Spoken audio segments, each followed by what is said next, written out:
it seemed like you had even gone further in your despair than you were last week, but you knew they were going to lose. I don't think I was further in my despair. I think I'm at a place of complete acceptance and understanding that there is no getting better.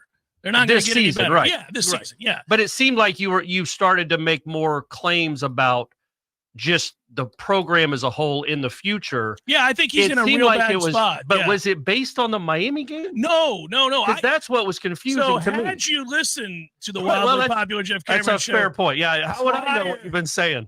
Prior to that show, you would have known that my anger that week prior derived from the fact that the game didn't mean anything. That I was frustrated and sad that my favorite rivalry in college football doesn't matter. Like we had rendered it just an exercise in futility. That even in years where we were down and they were up and I knew we were going to lose, there was still something that you could latch onto that gave you a measure of hope that they could win. Or in years where they were really down, they still brought something to the table that if you played poorly and turned it over a bunch, it could be a game. Yeah. But that sadly, in this situation, there was no circumstance by which I thought Florida State could win the game. And that they were so down and out, that we were so far gone. But you know, that it really wasn't even a contest. It wasn't a game of any kind. I would say legitimately, this is not being a homer or a Pollyanna. It's a coin toss who wins that game next year. We have no idea what either of these teams is going to be. I mean, they're losing the reason they're 8-0. Well, they're losing half their roster. Yeah, like that's what I'm saying. Like, yes, this season is an abomination. That game was these rivalry games have not been all that competitive. Here's my guess based on context clues. They're going to recruit pretty well, and they're going to have players that will supplement those that leave that are of a higher quality than currently reside. Those were the context clues that opponents had about Florida State this year. That guy was recruiting well when they were sub 500. Yeah, but he had the new car smell. He had the first year or two of a program. That's doesn't matter the reasons why. No, but it does. No, but it's to me it's to make him better than. And that's everybody gets to recruit well your first couple of years. Yeah, now, he's a good recruiter, but on top of that, he got the benefit of his first couple of years. But what you're doing is excusing why that is, as opposed to Mike. This is not applicable to Mike. I'm saying I think Miami will have good players next year. Yeah, there are a lot of reasons they might to believe be 7 and 6. It's doubtful, but I know they could be 7 and 6. I'll make that bet with you here and now that they're better than 7 and 6 next year. But the point would be, I'm not saying, he didn't have an advantage or he had an advantage that Mike didn't. I get it. Mike came in at COVID. It was terrible. All of those things. This staff doesn't recruit well. They haven't recruited well. It's not solely the problem. I'm not laying the feet at all that, but their class is falling to pieces right now. Sure. And of that group that they have that we do like that are freshmen, how many of them are they going to be able to keep? Like what I'm saying is this program is in real trouble. It's spiraling. One can be separate from what we think of Miami and what they'll be next year. I'm looking at where we are, and we are in dire straits. Yeah, but I guess again though, yes, if you look at all that, you look at the recruiting class falling apart. It doesn't look good. It is not good. The program is not in a good place. They're about to have their worst season in 50 years. The point is though that because I think we look at college football like it's even 2016 still. Or 2010. No, I've also said that I think that we're going to watch disparate seasons. I think it's happening. The problem with this is we had no idea the floor was this low. That's I also the problem. think even within the view, which we all agree with, that football is going to be very strange moving forward. And we're already seeing evidence of that, right? Yeah. And is that even within that context, Florida State appears to be an extreme outlier right now. This is pathetic. Yeah. To your point, to all of our points that we've made a million times over, you've championed this repeatedly. You've never seen a more pathetic offense than what you're witnessing right now. It's not gonna magically be good next year. That has happened. It just happened. It's happening in Pittsburgh. It happened at Iowa State. They do get magically good in 1 year. Now you can say those are outliers. I say that's what the future of college football is.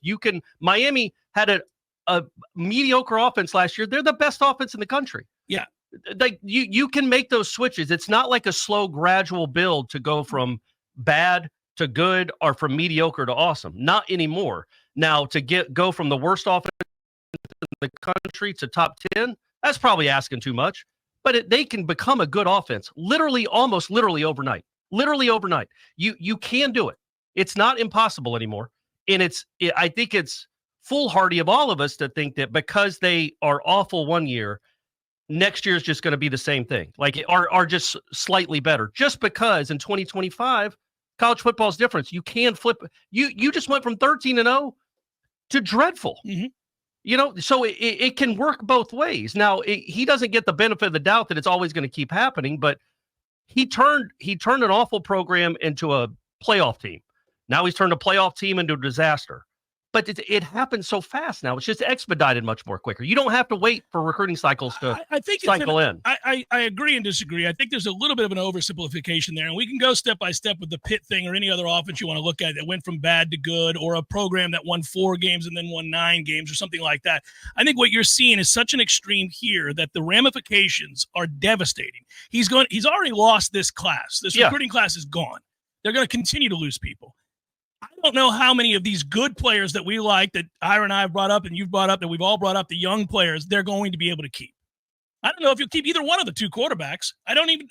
Well, who's to say that you will or have a chance to at this point? I think they're reeling in a way that is an even greater outlier than what we're talking about with disparate seasons that happen in college football, which I think will be the norm now. I do think you will start to see. You're already seeing it. Like Michigan is going to be a 5-loss program this year after winning the national title. We've given plenty of examples. Kansas is going to win 3 games this year. They won 9 last Arizona year. was the number 11 in the country. They're going to go 3-9. We're seeing these extremes right now. You'd hope Florida State wasn't in that neighborhood of those extremes. Right, but this is unlike anything we've ever seen. And yes, that partly is to do with the modern landscape of college football, but I don't know that he's going to have access to the same kinds of players he did in the portal 2 and 3 years ago. Those players aren't going to be like, who is he going to be able to beat out for that player who's also going to have offers from all the other teams now that weren't involved in the portal game when he was doing it and being at the forefront of it before? He gets credit for that. He gets credit for that. But man, now everybody is. And now everybody has a collective and everybody has the money to go out and do it. And everybody believes in the portal now, besides Dabo. Everybody does. You're going to be bidding for guys and you're going to have to overpay for guys, which is true. But where are you getting that money from? You think that group that's just been screwed on their return on investment is going to be like, yeah, let me give you more money so that you can assess it again? And he might. And I'm rooting for him too, because I like Mike and I believe in his work ethic and all of those things. But this is ridiculous. They aren't competitive. Well, again, I would say it all comes back to the offense. Ira, you chime in anytime you want. But it's all the offense. If they had an average offense, they'd be 5-3. It wouldn't be a good season. They wouldn't be ranked, but they'd be 5-3 with an average offense. You can fix an offense in one offseason. You're going to have to do the thing where you have 50 or 60 players that you. You've got to fix the offense. If you fix the offense, like Pitt did, he fired his whole offensive staff. Matt Campbell at Iowa State fired his whole offensive staff after a horrible season. Mike Norvell, unfortunately, is the offensive coordinator. But if he fires his whole offensive staff and brings in people he can trust, who brings maybe some players with them from wherever they're coming from. I'm not saying it's impossible. You can turn this. None of us would be stunned if they went 8-4 next year. Like, that's not crazy, especially when you look at that schedule. At least this next year, Ira, they have 2 easy wins. They have Texas A&M Commerce and Kent State, who right now Florida State is in the running for the worst offense in the country. But they can flip it. Kent State can flip it tomorrow. Kent State can flip it in a heartbeat. Kent State can flip it. He's just got to fire his staff. He does. It's possible. I'm rooting for it. I don't feel very good about how could anyone any of this. How could anyone right at all? And it will be interesting to see what he does. I am still intrigued to see how quickly it can happen because of we talked about this, the condensed way that the offseason begins now. I mean, I don't know what you're going to do bring in players here.